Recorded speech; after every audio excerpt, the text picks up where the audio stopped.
Switch के बारे में देखते हैं। तो ये आपका यूज मार्केट बिल्कुल नहीं है। सर हब अभी भी कोई स्मॉल बिजनेस में वो यूज़ करते हैं, very small scale organisation, could be a printing press, लेकिन वो भी पहले यूज़ करते थे।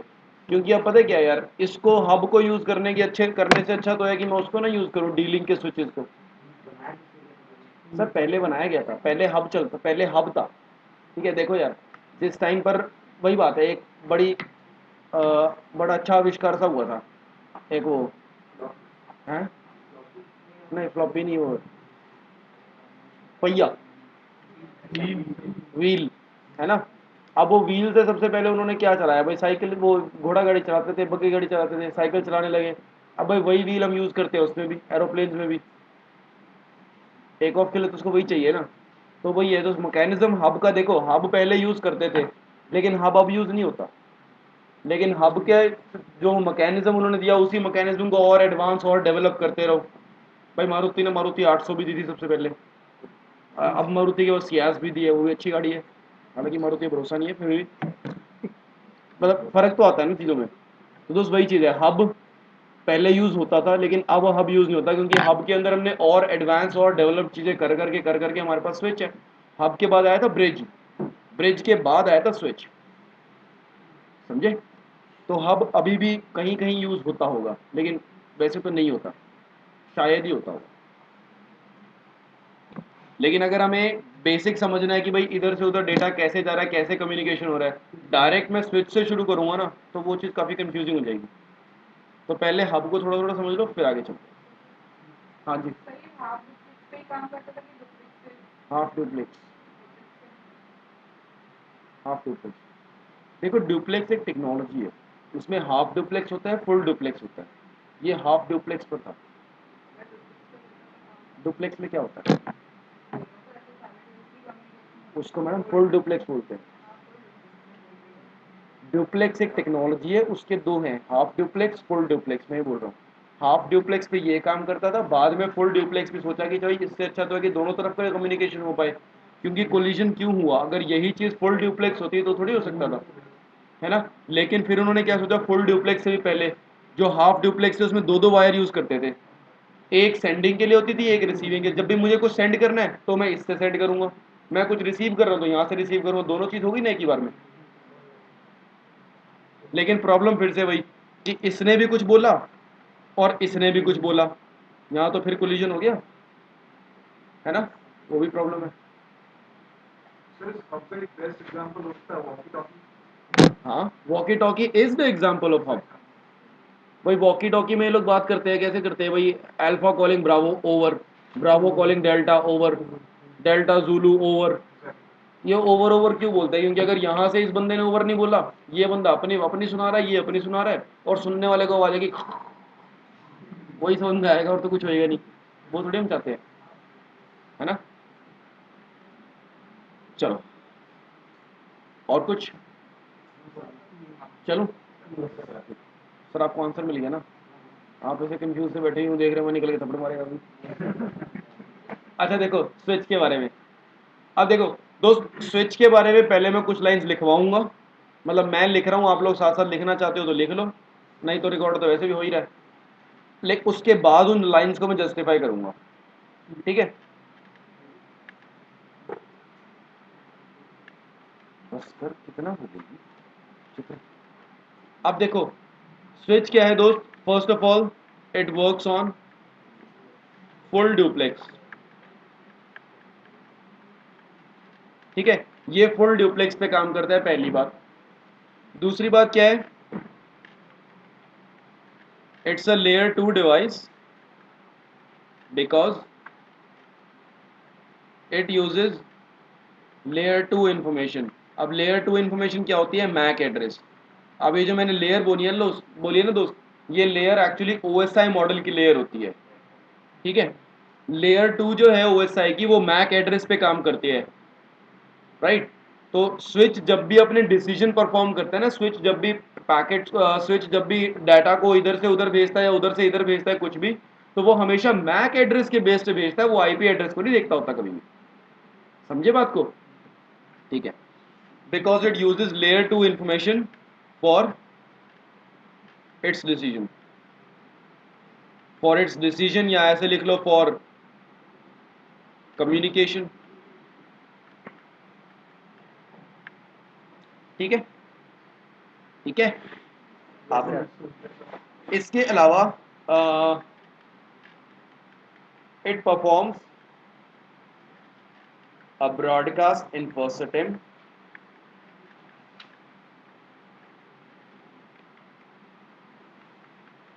and then it could be a multicast और यूनिकास्ट. पहली बार में वो ब्रॉडकास्ट परफॉर्म करेगा और बाद में वो यूनिकास्ट भी हो सकता है, मल्टीकास्ट भी हो सकता है, कुछ भी हो सकता है. सही है. अब देखो, it has a single broadcast domain. It has a single broadcast domain by default because every switch port belongs to VLAN 1 and same VLAN users can communicate with each other.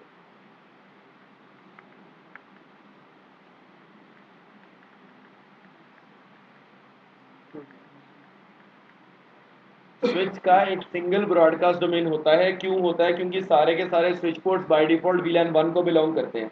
अब ये क्या है ये मैं भी बताऊंगा. ठीक है. और सेम VLAN यूजर्स आपस में कम्युनिकेट कर सकते हैं. जैसे एक है VLAN 1 तो वो VLAN 1 से ही कम्युनिकेट कर सकता है, VLAN 2 से कम्युनिकेट कर सकता है. ऐसा क्यों है? क्योंकि देखो दोस्त, स्विच के अंदर होते हैं बाय डिफॉल्ट, हम लोग बोलते हैं स्विच के पास 24 पोर्ट है. ठीक है. तो अगर यहाँ से इस डिवाइस ने कुछ बोला है तो वो 24 के 24 पोर्ट से फॉरवर्ड होगी ना इन्फॉर्मेशन. अब इस इंटरफेस से एक और स्विच कनेक्टेड है तो ये वापस 24 पोर्ट पे इन्फॉर्मेशन फॉरवर्ड हो गई. तो यार ब्रॉडकास्ट डोमेन बहुत बड़ा नहीं हो गया? बहुत बड़ा हो गया ना. इसने मैसेज भेजा था एक्चुअली इस कंप्यूटर के लिए, लेकिन वो पहुंचा सभी के पास. और कमाल की बात, रिसीव उसको कोई भी नहीं कर सकता, सिर्फ एक ही बंदा कर सकता है ना. सी, इस क्लास में गुरदीप को एक डाउट है. गगनदीप, इस क्लास में गगनदीप को एक डाउट है. ठीक है. तो गगनदीप ने मेरे से कोई चीज़ पूछी तो भाई आप लोगों को वो चीज़ क्लियर है. तो सीधी सी बात है, मैं सिर्फ गगनदीप को बता दूं उसके लिए पूरे क्लास में चीखूंगा तो आपको नहीं हो जाएगा ना. मैं जब मेरे को पता है तो क्यों बार बार बताया जा रहा है यार, नहीं सुनना मेरे को. सही बात है.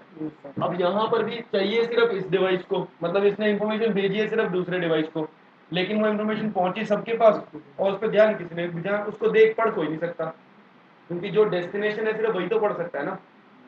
आईपी मैच कर रहा होगा ना बस. तो बाकियों के पास आईपी मैच ही नहीं कर रहा तो वो पढ़े कहाँ से. सही बात है. वही problem. Am I clear or not clear? तो दोस्त यहाँ पर बड़ा ब्रॉडकास्ट डोमेन जितना बड़ा होगा उतनी ही प्रॉब्लम क्या है कि वो बिना बात ही ट्रैफिक फ्लो कर रहा है. That is called unnecessary flooding. भाई अननेसेसरी ही फ्लड हो रहा है ना सबके पास. चाहिए किसी एक बंदे मिलेगा, किसी एक बंदे को पहुंच रहा है सभी के पास. क्या मतलब होता है यार? अननेसेसरी फ्लडिंग है ना वो. बस उसको रोकने के लिए ही हम VLAN को यूज करते हैं. कैसे? कि भाई अगर सिर्फ इतने पोर्ट VLAN 1 में है ना तो सिर्फ इतने ही पोर्ट्स को स्विच फॉरवर्ड करेगा, बाकी के पोर्ट्स पे स्विच उसको फॉरवर्ड ही नहीं करेगा. समझे? तो मतलब ब्रॉडकास्ट डोमेन बड़ा था ना, अब छोटा हो गया. तो VLAN को मैंने क्यों यूज करा है? ताकि मैं ब्रॉडकास्ट डोमेन को ब्रेक कर सकूं, है ना. एक सिंगल ब्रॉडकास्ट डोमेन को मल्टीपल लॉजिकल ब्रॉडकास्ट डोमेन में बांट सकूं. हाँ है ना. यही है दोस्त VLAN का काम. अब अगली चीज, ये तो है सिंगल ब्रॉडकास्ट डोमेन होता है by default, right. By default आपसे कोई पूछे ना कि how many broadcast domains do a switch have, sir by default it has a single broadcast domain. ठीक है, क्योंकि बाय डिफॉल्ट सारे पोर्ट्स VLAN 1 में होते हैं, इसलिए यही मैंने लिखवाया. Because every switch port belongs to VLAN 1 and same VLAN users can communicate with each other. दूसरी चीज, इट फॉलोज पर पोर्ट कोलिजन डोमेन मैकेनिज्म। मतलब अगर स्विच के पास 24 पोर्ट्स में से 24 के 24 पे कंप्यूटर कनेक्टेड हैं तो मतलब 24 कोलिजन डोमेन है। क्योंकि यार ये तो फुल डुप्लेक्स है ना, डेटा आ भी सकता है डेटा जा भी सकता है, सीधी सी बात है। वैसे तो बोला गया है कि भाई इसके पर पोर्ट कोलिजन डोमेन होता है, लेकिन दोस्त एक बात, टेक्निकली स्पीकिंग स्विच में कोलिजन के चांसेस नहीं होते, 0%। स्विच में कोलिजन नहीं हो सकता। क्यों नहीं हो सकता? क्योंकि देख कोलिजन देखो कब होगा कि जब ये वाला डिवाइस और ये वाला डिवाइस दोनों ने इंफॉर्मेशन भेजी है इसके लिए, तो मतलब इस वाले पोर्ट पे ये इंफॉर्मेशन इधर से भी आ गई इधर से भी आ गई, तब होएगा ना कि भाई पहले मैं जाऊंगा पहले मैं जाऊंगा पहले मैं जाऊंगा, लड़ मरो, कोई नहीं जाएगा, वही हुआ ना। लेकिन दोस्त ऐसा होता नहीं है भाई, अगर एक आया है दूसरा आया है तो ऑब्वियसली कुछ तो सेकंड्स का फर्क होगा यार, है ना। जो पहले आया है मैं उसको भेजूंगा और दूसरे वाले को होल्ड करके रखूंगा फिर दूसरे को भेजूंगा, तो कोलिजन का कोई चांस बना क्या? बट स्टिल अगर कोई पूछे तो वी हैव टू से स्विच फॉलोज अ पर पोर्ट कोलिजन डोमेन मैकेनिज्म। कोई शक? सर जैसे आपने वो एक से दूसरे स्विच को कनेक्ट करा है ना, अगर अपन को वी लाइन 1 में नहीं भेजना है मैसेज और वी लाइन 2 में भेजना है मैसेज, तो तब भी तो दोस्त पहले तब हमें इंटर वीलैन राउटिंग करनी पड़ती है, वही बाद की बातें हैं, छोड़ो, बहुत बाद की बातें हैं वो तो, ठीक है। स्विचिंग में मैं आपको कराऊंगा, एड्रेस पे अपने बताए काम करते हो पता है आएगी अभी, जाओ अभी तो स्विच की वर्किंग बतानी है मैंने। एक और लास्ट लाइन इसके बारे में लिख लो कि it learn the source MAC address and saves it या and stores it, learn the source MAC address and stores it in the CAM table। CAM table का दूसरा नाम है दोस्त MAC एड्रेस टेबल। और इसको CAM क्यों बोला है? क्योंकि CAM का मतलब होता है C as in content, A as in addressable, M would be memory, content addressable memory, ठीक है। स्विच सोर्स मैक को लर्न करके अपनी CAM टेबल में डालता है and learn the destination MAC, learn the destination MAC and perform its function।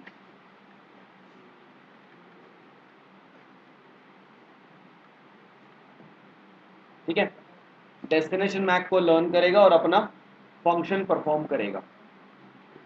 ये बात भी क्लियर है सब? हाँ, सभी को क्लियर है? अब पहले तो मैक एड्रेस पता है क्या होता है?